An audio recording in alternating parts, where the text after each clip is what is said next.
বন্ধুরা, আপনারা কে কেমন আছেন? আশা করি সবাই ভালো আছেন, আমিও ভালো আছি। আজকে আমি অন্য একটি রেসিপি নিয়ে চলে এসেছি। যেহেতু আজকে বৃষ্টির দিন, এই জন্য আমি ভেবেছি আজকে খিচুড়ি আর লাবড়া বানাবো। এখানে আমি আধা কেজি পরিমাণ মতো ডাল নিয়ে নিয়েছি। ডালটাকে আমি ভালো করে ভেজে নেব, লাল লাল করে ভেজে নেব। আর ওই পাশে আমি জলটা বসিয়ে দিয়েছি। ডালটা আমার লাল করে ভাজা হয়ে গেছে। এবার আমি ডালটাকে অল্প ধুয়ে নিব। আমরা মুগ ডালটা ভেজে ধুয়ে তারপরে রান্না করি।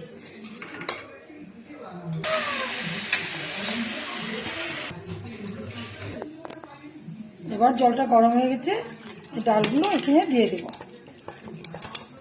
এবার এখানে আমি গোবিন্দভোগ চাল নিয়ে নিয়েছি। এখানে আমি আধা কেজির মতো চাল নিয়ে নিয়েছি। চালটা ধুয়ে রেখে দেব, ডালটা ফুটে আসলে দিয়ে দেব। এবার আমি চালটা ধুয়ে নিয়েছি, রেখে দেবো। ডালটা ফুটলে চালটা দিয়ে দেব। চালটা ফুটে যাচ্ছে, এবার আমি চালগুলো দিয়ে দেবো।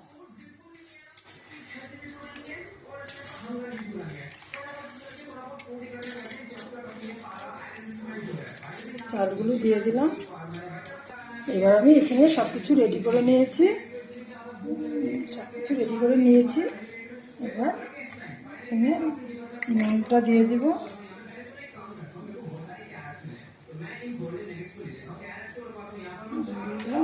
লঙ্কাটা দিয়ে দেব। আমি লঙ্কাটা একটু পরিমাণে বেশি দিয়েছি। আমাদের বাড়িতে সবাই ঝাল খেতে ভালোবাসে, আপনারা চাইলে একটু কমে দিতে পারেন। জল গরম করে রেখেছিলাম, জলটা খিচুড়িতে দিয়ে দেবো। ঠান্ডা জল দিলে আমি এটাকে ভালো করে মিশিয়ে দেব।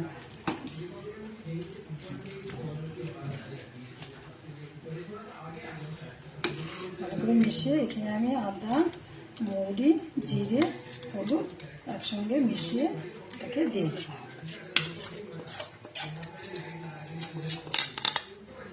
দিয়ে এবার এটাকে ভালো করে মিশিয়ে দেব। এখন আমি খিচুড়িটাকে সম্বার দিয়ে দেব।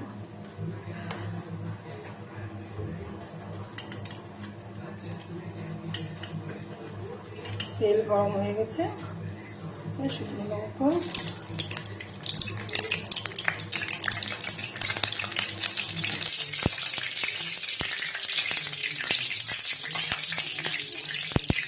আমি শুকনো লঙ্কা, তেজপাতা,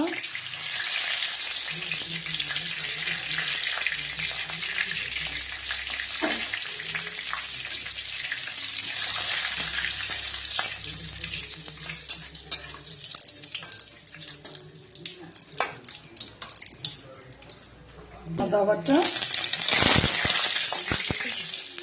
আর পাঁচফোড়নটা দিয়ে দেবো। আদাটা একটু কম নিয়ে নিচ্ছে, আমাদের বাড়িতে আজকে আদা একটু কম আছে, এখানে একটু কম দিয়ে দেবো।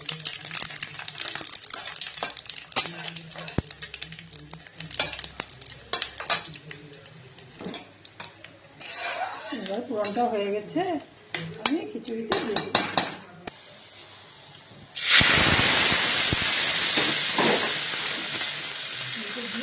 ভালো করে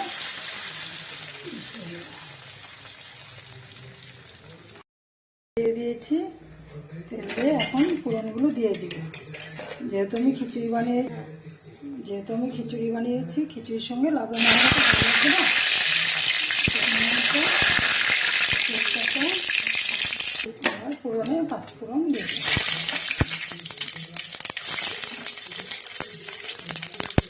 এবার আমি আলু আর বাঁধাকপিটা বয়েল করে রেখেছি।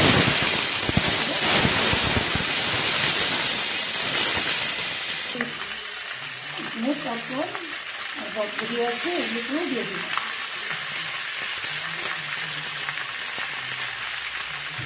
মিক্সি দিই আর বেগুন আর ঝিঙ্গেটা আমি পরে দিব।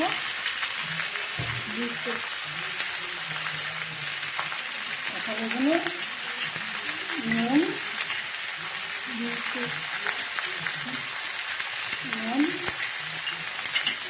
হলুদ দিয়ে দিই, হলুদ দিয়ে দিয়েছি। এবার আমি এটাকে ভালো করে মিক্স করে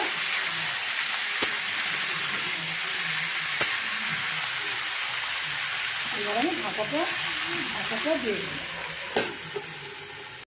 এবার আমি ঢাকনাটা তুলে নেব। ঢাকনাটা তুলে নেবে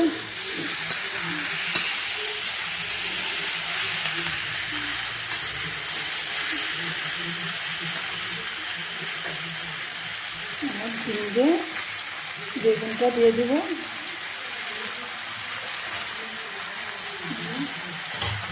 লঙ্কাটাও দিয়ে দেবো,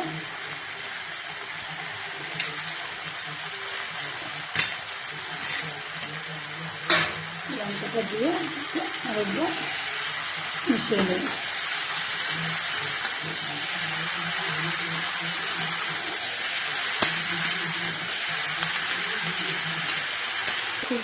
এবার এখানে একটু চিনি,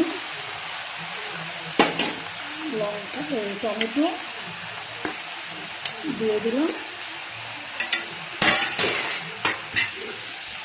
এখানে একটু কচু হলে ভালো হতো, কিন্তু কচু নেই আমাদের বাড়িতে, এখানে কচু ছাড়াই করে নিলাম। এটা দিয়ে দিলাম। এবার আমি ঢাকনাটা তুলে নেব।